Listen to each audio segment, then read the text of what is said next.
শুভ সন্ধ্যা বন্ধুরা, সবাইকে জানাই মকর সংক্রান্তির অনেক অনেক শুভেচ্ছা ও ভালোবাসা। এই মকর সংক্রান্তির দিনে সবার বাড়িতেই পায়েস, পিঠে পুলি সব কিছু বানানো হয়। তো আজকে আমরাও বসে পড়েছি বানানোর জন্যে। আজকে আমরা বানাচ্ছি দুধ পুলি, তার সাথে সেদ্ধ পিঠে। তাও আবার কিসে বানাচ্ছি জানো? মোমো স্টিমের মধ্যে। আগেকার দিনের আমার মায়েরা, ঠাকুমারা হাঁড়িতে গরম জল বসিয়ে গামলার মধ্যে পিঠেগুলো দিয়ে কাপড়ে মুড়ে তারপর ভাপে করতো। এখন কিন্তু অনেক সহজ পদ্ধতি হয়ে গেছে, তো সেইভাবেই আমরা করছি।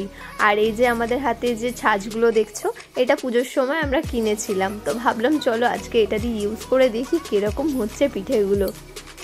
যিনি ছাঁচটা বিক্রি করছিল উনি কি সুন্দর পটাপট করে দিচ্ছিল ছাঁচটার মধ্যে ঢুকিয়ে, কিন্তু আমরা দেখো করতে গিয়ে এখন তো হচ্ছেই না ঠিকঠাক মতো। তবে হ্যাঁ, ওরা কিন্তু ময়দা দিয়ে দেখিয়েছিল আর আমরা এখানে চাল গুঁড়ো দিয়ে করছি। তবে যাই হোক, চাল গুঁড়োটা অনেকটা পরিমাণে দিতে হচ্ছে, মোটা করে, তারপরে গিয়ে হচ্ছে, না হলে ফেটে যাচ্ছে, চালের আঠা তো। তবে আমার শাশুড়ি মায়ের হাতে কিন্তু পিঠের শেপগুলো দারুণ হচ্ছে। আমরা দুই বউ মিলে করছি, কিন্তু অতটাও ভালো হচ্ছে না। তো এই যে দেখো বানিয়েছি শেপ দিয়ে, দেখো তরকারিটা একটুখানি বেরিয়েও মতন গেছে। আর কাদের কাদের তরকারি পিঠে ভালো লাগে আর কাদের কাদের নারকেল পিঠে ভালো লাগে অবশ্যই কমেন্ট করে জানিও। লাস্টে আমাদের ইচ্ছা আছে আজকে একটু পাটিসাপটাও বানিয়ে নেব। তোমরা আজকের এই স্পেশাল দিনে কি কি বানাচ্ছ অবশ্যই কমেন্ট করে জানিও। আর কারা কারা পিঠে পুলি খেতে ভালোবাসো চলে আসো ঝটপট আমাদের বাড়িতে। আমার এখনও মনে পড়ে আমার ছোটোবেলাটা বেশিরভাগই মামার বাড়িতে কেটেছে। আর এই পিঠে পার্বণের সময় আমার দিদা অনেকটা করে চাল ভিজিয়ে রাখতো, তারপর সেটা শিল নোড়ায় পিষে তারপর উনুনে জাল দিয়ে পিঠে বানাতো আমাদের সকলের জন্য। আর আজকে পিঠে খেতে তো আমার বেশিই ভালো লাগতো। ছাঁচের মধ্যে কি সুন্দর মাটির ছাঁচগুলোর মধ্যে বানানো হতো।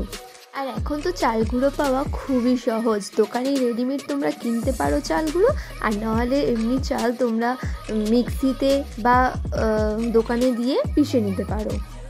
মা এখানে কিন্তু দুধ পুলির জন্য দুধ বসিয়ে দিয়েছে, মাদার ডেয়ারি দুধ, আর এখানে আমুল দুধের পাউডারও নিয়ে নিয়েছে, যেটা কিন্তু মিশিয়ে নিতে হবে।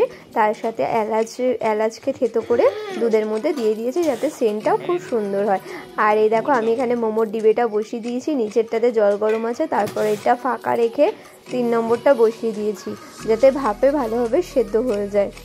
দেখো বন্ধুরা, আমাদের পিঠে কিন্তু কমপ্লিট হয়ে গেছে। দেখতে কেমন হয়েছে অবশ্যই কমেন্টে জানিও। আমরা যে পিঠেগুলো বানিয়েছি, যেগুলো একটু ছেড়ে ছেড়ে গেছে মুখগুলো বা ফেটে গেছে, সেগুলোকে মা এখন দাঁড়িয়ে দাঁড়িয়ে তাপ্তি মেরে জুড়ে দিচ্ছে, নাহলে কিন্তু জিনিসটা বেরিয়ে চলে আসবে সেদ্ধ হওয়ার পরে। যারা বাড়িতে মকর সংক্রান্তি পুজো করো তাদের তো প্রচুর নিয়মকানুন মানতে হয়, তো আমাদের সেরকম কোনো ব্যাপার নেই, কিন্তু এই দিনটা পালন করতে হয় বলে তার জন্যেই পিঠেটা বানানো। আগে একটা সময় ছিল যখন এক থালা পিঠে আর এক বাটি খেজুর গুড় নিয়ে বসে পড়তাম, কিন্তু এখন বয়সের সাথে সাথে আর খেতেও পারি না। আর এখন আর সেই খেজুরের গুড়ের রসের সেই টেস্টও নেই যেটা আগে থাকতো। তো চলো বন্ধুরা, আজকের ব্লগটা এখানেই শেষ করছি। আবারও দেখাবে নেক্সট ব্লগে। সবাই খুব ভালো থাকো, সুস্থ থাকো এবং সাবধানে থাকো। নতুন একটা ভাইরাস ঘোরাঘুরি করছে, বিশেষ করে এই ভাইরাসটা কিন্তু বাচ্চাদেরকে এফেক্ট করছে, তাই বাচ্চাদেরকে খুব সাবধানে রেখো বন্ধুরা। তো সকলকে জানাই গুড নাইট, শুভরাত্রি। আবার দেখাবে নেক্সট ব্লগ। তো বন্ধুরা, আমাদের কিন্তু সেদ্ধ পিঠে একদম রেডি, গরম গরম ধোঁয়া উঠছে। এরকম গরম গরম পিঠে তুলে খেজুর গুড়ের সাথে খাওয়ার মজাই আলাদা।